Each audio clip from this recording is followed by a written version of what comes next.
දිව ශ්‍රේෂ්ඨය සම්බන්ධ සියලුම ආයතනවලට අපි ආරම්භ කරන විශේෂ ප්‍රාදේශීය වරුණ ඇතුළු අනිකුත් දිස්ත්‍රික්කයේ සියලුම දිව රාජ්‍ය සම්පත් දෙපාර්තමේන්තුවේ දිව කොටස් සංවර්ධන අධිකාරිය ජාතික ජල සම්පත් පරීක්ෂණ හා සංවර්ධන විභාගයේ දිව රාජ්‍ය නීතිගත සංස්ථාව දිව ලංකා දිව සංස්ථාව සීනෝ පදනම ඇතුළු සියලුම ඒ අංශවලටත් ඒ වගේම සියලුම අපේ නාමදාව ඒ වගේම ශ්‍රී ලංකා පොලිසිය ශ්‍රී ලංකා හමුදාව ඇතුළු සියලුම ආයතනවලට අපි ආරාධනා කළා. ඒ සියලු දෙනා කමින් සිටිනා ඒ සියලු දෙනාම සාදරයෙන් පිළිගන්නවා. ඒ වගේම මේ ධීවර ශ්‍රේෂ්ඨය සම්බන්ධ ධීවර ප්‍රජාව නියෝජනය කරන ධීවර සමිති වල ගැටළු සහගත තත්ත්වයන් තියෙන ඒ ගැටළු වලට යම් ගැටළු හා ශ්‍රේෂ්ඨවල ඒ ගැටළු සහිත කරුණු සම්බන්ධයෙන් සාකච්ඡා කිරීම සඳහා අපේ ධීවර සමිතිවල නියෝජිත සඳහා ගැනීමට අවශ්‍ය ප්‍රවේශයන් ලබාගෙන තිබෙනවා. ඒ වගේම තවත් සමහර කරුණු අපිට තවදුරටත් සාකච්ඡා කරලා සඳහා ගැනීම තිබෙනවා. ඒ නිසා මේ සියලු කාරණා දවසේ අපි බලාපොරොත්තු වෙන එකක් වික්ටර් සුලිකුණාටුවෙන් විපතටපත් දීවර කර්මාන්තයට ඒ වගේම දීවර ජනතාවට සිදුවී තිබෙන හානි සම්බන්ධව සාකච්ඡා කරගන්න මේ වෙන විටත් ක්‍රියාත්මක වෙමින් පවතිනවා. ජාතික ජල ජීවක සම්බන්ධ අධිකාරිය දැනටමත් ක්‍රියාත්මක කළ අදාළ චෙක් පත්ත බෙදා දීමක් කළා තියෙනවා මිරිදි දීවර කර්මාන්තය වෙනුවෙන්.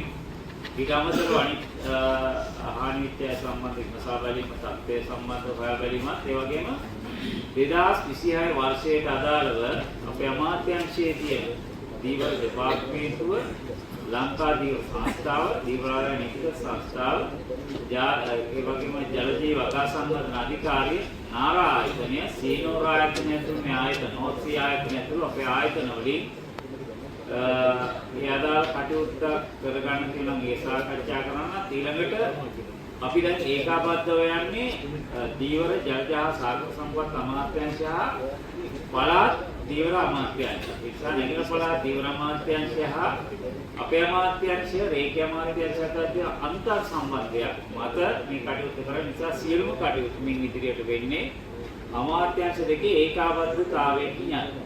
ඒකයි ඒකාබද්ධතාවයේ ප්‍රශ්න විසඳන්න මේ සම්බන්ධ ප්‍රාදේශීය ගැටලු සම්බන්ධව අදහසක් ගන්න එක තමයි මේ සාකච්ඡාව අපි ආරම්භ කරේ. District, the provincial council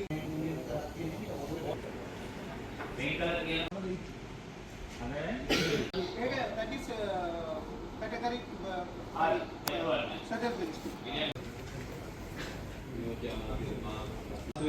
category ආයතන කීපයකට යාවිතුමාර්තමේන්තුවට තමයි දියර මේ අපේ ඔන්ලයින් විභාගයක් ඉල්ලුවාට පස්සේ අපි අන්තර්ජාතික දියර කටයුතු ඒකකයෙන් ඉස්සෙල්ලා ඒකට අනුමැතිය ලබා දෙනවා.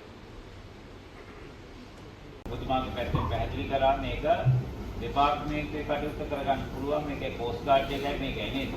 ඔව්. මොකද කෝස්ට් ගාඩ් එකට දැන් අනිවාර්යෙන් කොහොමත් ඒගොල්ලෝ මේ කෝස්ට් ගාඩ් එක චෙක් කරන්නේ මැනුවලි ඒගොල්ලන්ගේ පොස්ට් අවසාන මේ කියන්නේ සියලුම මේ ડોකියුමන්ට් මේ ලේඛන අවශ්‍යතා ලැබුණාට පස්සේ කෝස්ට් ගාඩ් එකෙන් තමයි අත්ක පරීක්ෂා කරන්නේ. ඒකේ සියලුම පරීක්ෂා කරලා ඒගොල්ලෝ තමයි ඒක දාන්නේ.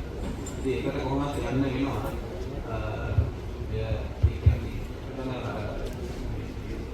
අපි අර ඉදිරියට කරා ලොකු මේ කාර්ය කලමනාක් මේ කර්මය කරගෙන යන්න මෙතනදී සම්බන්ධීකරණය වෙන්න ඕන කෝස්ට් ගාඩ් එකයි ඩිපාර්ට්මන්ට් එකයි හාබර් එකයි නේද? මේ තුනේ නේද? මේක මේකක් නෙවෙයික් වගේ හදෙන්න ඕනේ. ඔය කියන්නේ අපි අනුමත කරලා ඔන්ලයින් ක්‍රමයකම කෝස්ට් ගාඩ් වරායට යවන්න ඕනේ. ඊට පස්සේ කෝස්ට් ගාඩ් එකට යවන්න ඕනේ. ඒක තමයි දැන් දැනට ඔන්ලයින් සිස්ටම් එක. ලංකාවට මත්ද්‍රව්‍ය ගෙනීමේ චෝදනාවේ කොටස්කාරයෙක් වෙන්න අපේ අමාත්‍යාංශයේ කිසිම චංචල හෝ නිශ්චල දේපලකට අපි තාම තද ස්ථාවරයේ ඉඳලා කටයුතු කරන නිසා කිසියම් තැනකදී අපේ ආක්‍රාවකට නීති විරෝධී මත්ද්‍රව්‍ය කිසියම් දෙයක් යොමු කරනවා නම් අපි ගැන විශේෂ අවධානයක් යොමු කරනවා. ඒ සම්බන්ධ පෙර තියෙන තීරණ කුමක්ද කියලා හොයලා බලනවා. මීට පෙර වැරදි කළ තියෙන කියලා හොයලා බලනවා. සොයා බලා කටයුතු කරනවා. ඒක තාමත්ම මේ මොහොතේ කියන්න ඕන අත්‍යවශ්‍ය දෙයක්.